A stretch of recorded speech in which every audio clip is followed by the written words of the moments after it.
পড়ে আছে দুটো বেগুন, সাথে আছে দুটো টমেটো। টমেটো দুইটা কিন্তু কাঁচা পাকা, তো একটু দেখতে বিশ্রীও হয়ে গেছে, তো কিছু করার নাই, রান্না করেই সুশ্রী করে নিব। এই চারটা জিনিস দিয়ে আজকে ভরপেট খাওয়ার মতো একটা আইটেম তৈরি করব।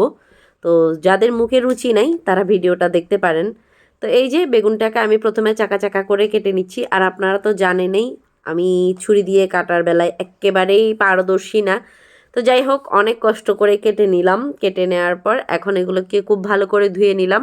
টমেটোর বিচিগুলোকে ফেলে দিলাম, কারণ টমেটোর বিচি খাওয়া নাকি শরীরের পক্ষে ভালো না, সেজন্যই ফেলে দিলাম। তো এবার সবগুলোর গায়ে লবণ, হলুদ, সামান্য একটু মরিচের গুঁড়া ভালো করে মাখিয়ে নিলাম।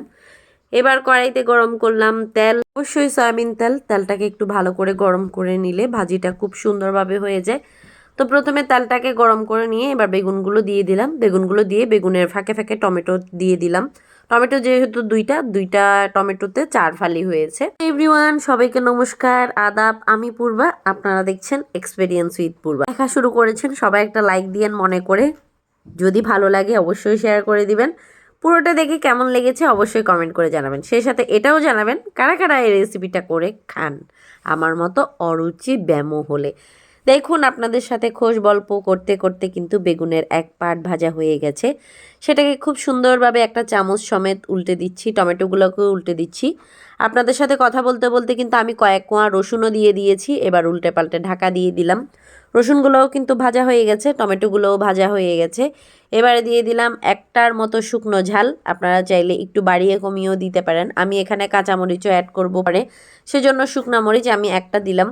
চিলি ফ্লেক্স করা ছিল, চিলি ফ্লেক্স অ্যাড করলাম না, কারণ শুকনো ভাজার যে ইনস্ট্যান্ট ফ্লেভারটা পাওয়া যায় সেটা হাজার চিলি ফ্লেক্স দিলেও ভালো লাগে না। তো প্রথমে টমেটোগুলো তুলে নিলাম, তুলে নিয়ে এবার রসুনগুলোকেও তুলে নিলাম। ভাজা রসুনের সে যে কি সুন্দর একটা সুঘ্রাণ, কি বলবো।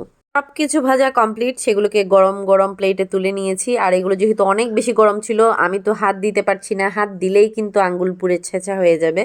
তো চামচ দিয়ে এগুলোকে খুঁচিয়ে নিচ্ছি। বেগুনের যে খোসা বা চামড়া সেটা আমি অর্ধেকটা তুলে নিচ্ছি, মানে যেগুলো গোড়ার সাইডের সেগুলো তুলে নিচ্ছি, আর যেগুলো আগার সাইডের সেগুলো রেখে দিলাম। এই যে শুকনো মরিচ, পেঁয়াজ কুচি, তারপর ভাজা রসুনগুলো আর একটা কাঁচা মরিচ আমি কুচি করে নিয়েছি, সাথে একটু লবণ দিয়ে খুব ভালো করে চটকে নিচ্ছি।